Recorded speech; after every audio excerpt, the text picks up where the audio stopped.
میں یہ چاہتا ہوں کہ دیکھیں، اگر یہ سوچیں آپ تھوڑا سا کہ اگر اللہ تعالیٰ ہمیں یہ کہیں کہ دیکھو تم اپنی زندگی کی نا سب سے بیسٹ نماز لے کے آؤ، اپنی زندگی کی سب سے وہ نماز لے کے آؤ خشوع خضوع والی، تو میں تمہاری ساری نمازیں ویسی کر دوں گا. اگر اللہ تعالیٰ ہمیں یہ آفر دے دیں تو کتنے لوگ یہ کہہ سکتے ہیں کہ میری وہ جو بیسٹ نماز تھی نا وہ بھی اس قابل تھی کہ اللہ تعالیٰ کو پریزنٹ کی جا سکتی ہے. یعنی میری جو بیسٹ نماز زندگی کی جو میں نے کوئی بیسٹ نماز پڑھی ہے وہ بھی اس قابل تھی کہ وہ اللہ کے بارگاہ میں پیش کی جا سکے. یعنی ہمارا، میں تو کہہ رہا ہوں کہ باقی تو چھوڑو ساری چیزیں. دوسری چیز میں آپ کو بتاؤں کہ اگر آپ انسٹنٹ خشوع چاہتے ہیں نا نماز کے اندر، تو میں کبھی کبھار سوچتا ہوں کہ یار آپ یہ سوچو کہ کس نماز میں آپ کی زندگی میں نا آپ نے بہت دل سے پڑھی ہے. وہ اکثر وہ نماز ہوگی جب آپ کو کوئی سخت حاجت تھی، یعنی اسپیشلی جب ایگزامس کا ٹائم آتا ہے. آپ کو یاد ہوگا ایگزام میں جب ہمیں پتا تھا کہ فیل ہونے لگے ہیں تو پھر جب نماز بچھاتے تھے اور اللہ تعالیٰ سے وہ گڑ گڑا کے دعائیں کرتے تھے، اللہ پاس کر دے، اللہ پاس کر دے. یا جب دکھی تھے، کسی بھی کوئی ٹریجڈی ہو گئی، دل ٹوٹ گیا ہو وغیرہ، پیار میں ناکامی ہوئی ہو، تو انسان اس ٹائم پہ جس طرح سے اللہ کو پکارتا ہے نا، وہ ایک مختلف پکار ہوتی ہے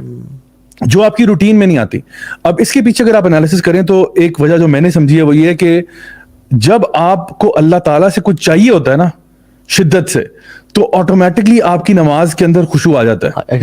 کیونکہ آپ اس جذبے سے پڑھتے ہو کہ یا اللہ پلیز دے دے. پھر آپ کے الحمدللہ رب العالمین میں آپ کے آنسو نکلیں گے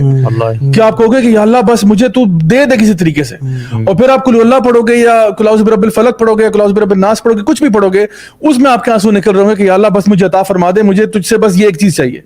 تو میں ایک ٹیکنیک جو سمجھتا ہوں بڑی امپورٹنٹ ہے وہ یہ ہے کہ جب بھی آپ نماز پڑھنے جا رہے ہیں نا، تو جس طرح آپ نے کہا نا کہ پہلے سے اپنے آپ کو مینٹلی پریپیئر کرنا.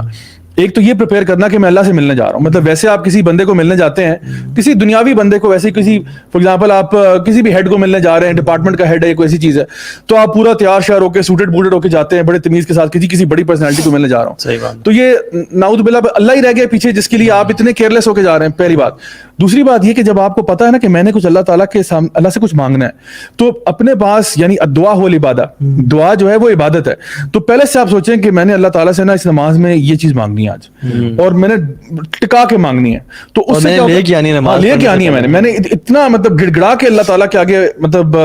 یعنی دعا کرنی ہے کہ اللہ تعالیٰ میری جو ہے نا دعا قبول فرمائے، کیونکہ پوری نماز ہی آپ سمجھے دعا ہے. تو آپ اس نماز میں جب انٹر ہوتے ہیں نا، تو پھر آپ کو جب پتا ہوگا نا کہ میں نے یہ چیز ڈیمانڈ کرنی ہے اللہ تعالیٰ سے، تو میں سمجھتا ہوں ایک طریقہ جو ہے نا خشوع حاصل کرنے کا وہ یہ ہے کہ کانشیسلی گو انٹو ایوری صلاح with kind of a vision اور اے ویو کہ میں نے یہ اللہ تعالیٰ سے اس دفعہ ڈیمانڈ کرنا ہے. ابھی لوگ تو نماز میں دعا کرنا اس کو مکروہ سمجھتے ہیں یا حرام سمجھتے ہیں. یا سبحان ربی الاعلیٰ سے ہم نے کوئی آگے چیز پڑھ لی تو میری نماز ہوئی ہے نہیں، اور 3 دفعہ سے اوپر نہیں پڑھنا، اوپر نہیں پڑھنا، 14 دفعہ ہو گئی استغفر اللہ. اب کیا کریں گے؟ اب کیا اصل میں وہ ٹریڈیشنل نماز ہماری چلی آ رہی ہے نا، ہم نے زیادہ میں سمجھتا ہوں کلچرل ایک وہ ہمارے ساتھ چیز جڑی ہوئی ہے، جو بہت سارے لوگ ایسے نماز پڑھتے ہیں. اصل میں وہ بات ہے نا کہ اگر ایک بندے نے بچپن سے لے کے آج تک قل اللہ احد ہی پڑھ رہا ہے نا، تو وہ آج تک قل اللہ احد ہی پڑھ رہا ہے، وہ شاید کوئی اور صورت کو پڑھنے کو گناہ سمجھے گا، یا ایٹ لیسٹ سمجھے گا کہ یہ طریقہ غلط ہے نماز کا. دیکھیں قائم علمی جو ہے نا، ہم سے میں خود ہی سمجھتا تھا پہلے جب دن میں نہیں تھا نا، سبحان ربی العظیم کے علاوہ تو کچھ پڑھنا نہیں ہے، جائز ہی نہیں ہے. اور اگر فضل میں ہے 5 times یا 7 times ہے، جب مجھے زیادہ علم آیا نا، تو اگر 4 times پڑھ لی میں نے اور امام نے بولے سب ملا اوئے یار اب میں نے 5 دفعہ پڑھی نہیں اور یہ آڈ ہوا نہیں، بیچ میں رہ گیا، تو میں بیچ میں کیا کروں گا میں؟ حالانکہ اصل میں یہ بات ہے نا کہ لوگ ہمیں، بیکاز جب انسان کے پاس علم کم ہوتا ہے نا، تو پھر وہ نا بیچارہ ایک ہی روٹین میں آ جاتا ہے. دیکھو ویسے میں آپ کو ایک چیز بتاتا ہوں، کوئی بھی چیز آپ لے لیں، کوئی بھی چیز، یہ عبادت کے ساتھ ہوتا ہے. مطلب کوئی بھی آپ ایکٹ لے لیں دنیا کا، after while when you do it نا، آپ اس کے عادی ہو جاتے ہیں. ٹھیک ہے، آپ گاڑی چلاتے ہیں نا، کچھ عرصے کے بعد آپ عادی ہوتے ہیں. جب آپ نے شروع میں گاڑی چلائی تھی نا، ہمارے کیس میں بائک چلایا تھا، ٹھیک ہے، تو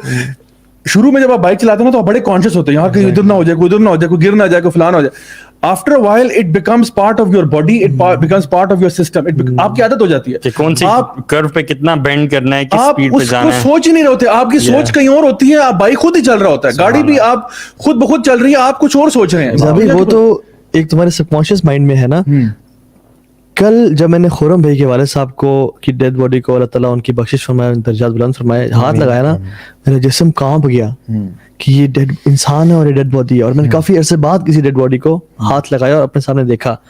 لیکن جو قبرستان میں جو قبر کھودنے والے اور وہ لوگ تھے نا، ان کے لیے کچھ بھی نہیں تھا. اچھا بیزار لوگ تھے وہ. پھر ان کا ایٹیٹیوڈ کیا کہ وہ نا، مطلب ہمیں نا، میں آپ کو ان کی وہ نہیں ایکسپوز کرنا چاہ رہا وہ کیا کیا ڈیمانڈ کر رہے تھے، لیکن جو قبرستان والے لوگ تھے قبر کھدوانے کے لیے ٹائم پہ،